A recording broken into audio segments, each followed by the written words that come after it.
Hai, Assalamualaikum dan salam sejahtera. Hari ini saya ada buat kuih kaswi santan yang lemak manis dan saya akan tunjukkan cara-cara nak buat kuah santan ni.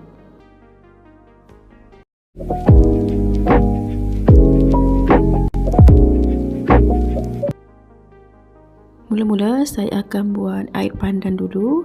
Ni ada 4 helai daun pandan. Gunting kecil-kecil. Masukkan ke dalam blender dan kita kisar bersama dengan 2,5 cawan air.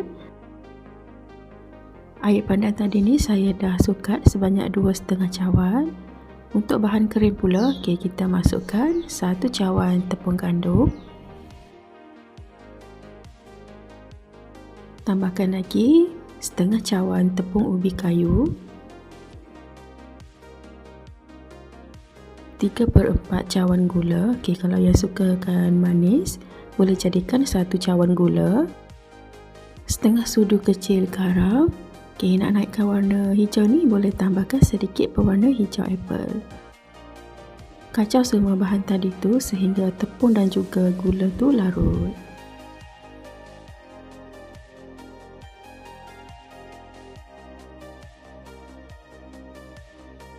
Kat sini masih ada lagi tepung yang masih berketul. Kita teruskan kacau. Kuih kaswi ni tak sah kalau kita tak masukkan air kapur. Kita tambahkan lebih kurang 2 sudu besar air kapur dan kacau lagi. Tapiskan adunan ni ke dalam jar untuk nak hilangkan bitir-bitir tepung. Untuk acuan pula, saya gunakan acuan twister. Oleskan dengan sedikit minyak supaya bila kuih dah masak nanti tu dia senang nak keluar daripada acuan. Tuangkan adunan hijau tadi sehingga penuh acuan. Sebelum tu saya dah panaskan kukusan sehingga air mendidih dan kukus kuih ni selama 15 minit pakai api besar. Jangan lupa penutup periuk tu kita balut dengan kain supaya air wap tu tak menitis di atas kuih. Bila kuih dah masak, sejukkan dulu lebih kurang 15 minit bawah kipas. Kemudian bolehlah keluarkan kuih daripada acuan. Untuk kuah santan pula, ni saya ada sediakan 1,5 cawan santan yang diperah daripada setengah biji kelapa. Bahkan setengah sudu kecil garam untuk nak naikkan rasa lemak manis. Nak pekatkan sos santan ni, kita tambahkan 3 sudu besar tepung beras.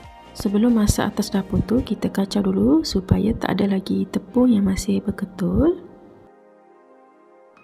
Masak kuah santan ni sehingga dia jadi pekat. Sambil tu kena sentiasa kacau sebab takut nanti dia akan jadi berketul-ketul.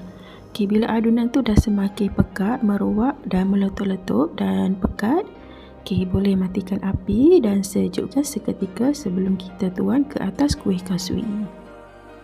Tuang kuah santan tadi ke dalam bekas dan kita sejukkan. Bila dah sejuk tu dia jadi semakin kental.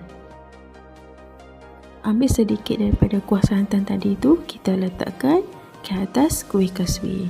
Ini sukatannya lebih kurang 1 sudu kecil pakai sudu metrik. Ataupun terpulanglah kita nak letak banyak mana kuah santan tadi. Bahagian atas santan tu boleh letakkan sedikit bijan. Bijan ni kita sangrai dulu pakai api kecil sehingga dia bertukar jadi warna kecoklatan. Ni dia dah siap pun kuih kaswi santan. Saya nak cuba sikit. Kuih kaswi ni memang sangat lembut dan bila makan tu terasa macam makan kuih tepung pelita yang lemak manis. Memang sedap. Untuk resepi tadi tu, dapatlah lebih kurang 25 biji kuih pakai acuan twister ni.